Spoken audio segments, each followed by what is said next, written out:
Among history's most remarkable figures, Christina of Sweden was born in 1626 in Stockholm, Sweden. She was the daughter of Gustavus Adolphus, the King of Sweden, and Maria Eleonora of Brandenburg, a German princess. Christina's birth came during a time when Sweden was growing as a major power in Europe, especially during the 30 Years' War. From the beginning, her life was marked by unusual circumstances. When she was born, the royal court expected a boy to become the future king. However, Christina was raised with the same attention and importance as her father believed she was destined to lead. Christina was a curious and intelligent child. Her father made sure she received a strong education, just like a prince would. He believed that she should be prepared to take the throne one day.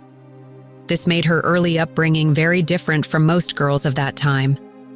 Her mother, Maria Eleonora, was known for her emotional nature and deep mourning after Gustavus Adolphus died in battle in 1632.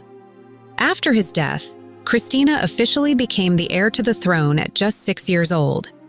This set the stage for her unique and bold journey as one of Europe's most unusual and independent queens. From a young age, Christina of Sweden was given an education that was rare for girls in the 17th century. Her father, Gustavus Adolphus, had insisted that she be trained like a prince, knowing she would one day rule Sweden. After his death in 1632, the royal council made sure to carry out his wishes.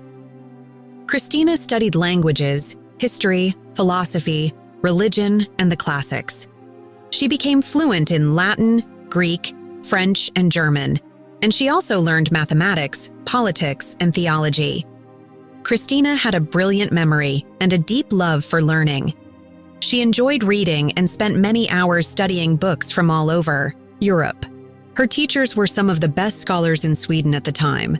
She was particularly interested in the writings of ancient thinkers like Plato and Aristotle, as well as the new ideas coming from modern philosophers like René Descartes. Her education shaped her into a thoughtful and curious ruler. She often held discussions with scholars, religious leaders, and diplomats. Her mind was sharp, and she wanted to understand how the world worked. This deep love for knowledge made her stand out among other royals, and it became one of the most important parts of her identity as queen. Christina officially became Queen of Sweden in 1644 when she was just 18 years old. Although she had been declared heir after her father's death in 1632, a regency council had governed the country while she was still a child. As she grew older, Christina became more involved in political matters and decision-making. By the time she reached adulthood, she was ready to take full control as monarch.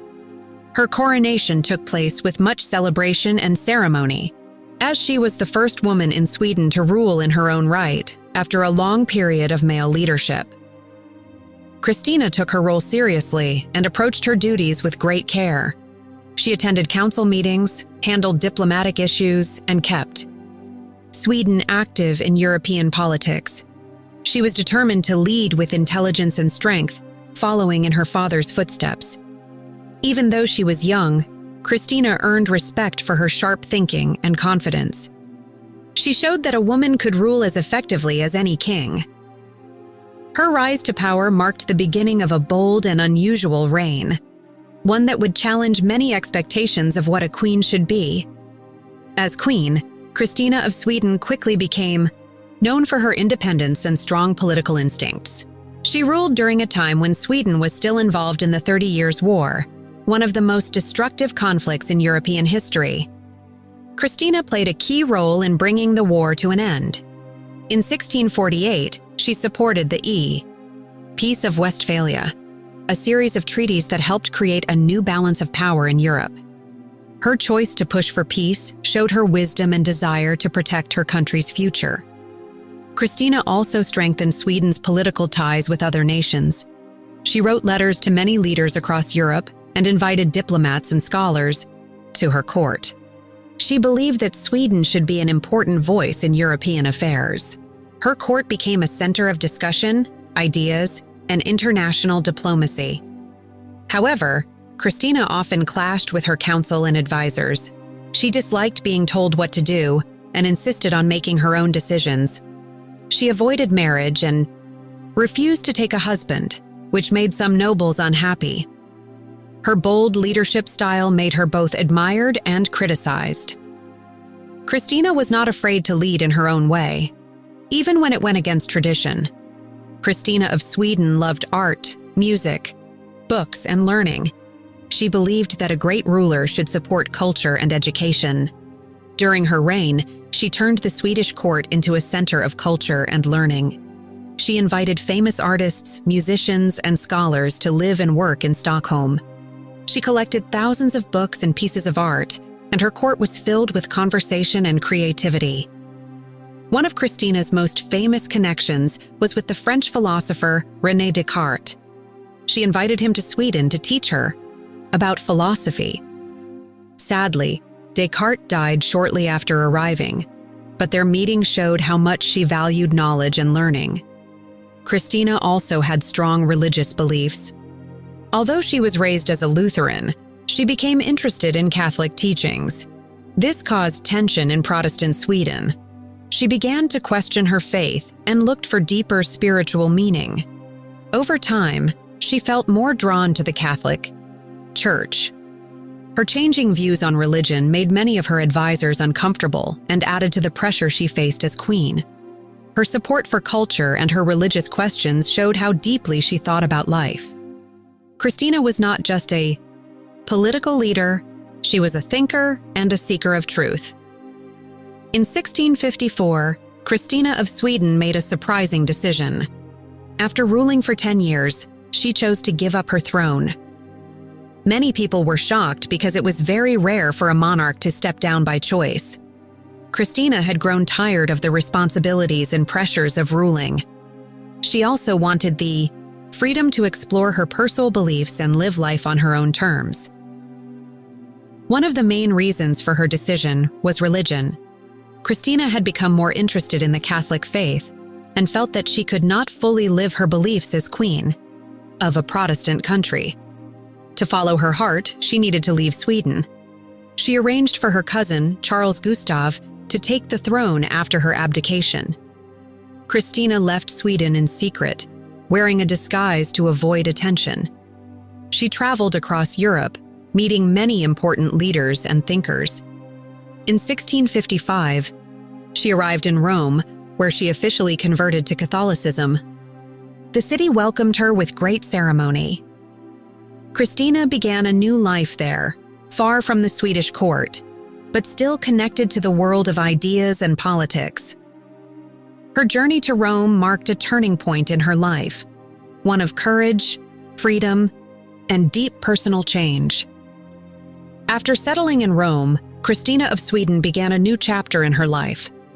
Although she was no longer a queen, she remained an important figure in Europe. She continued to support the arts and learning, just as she had done in Sweden.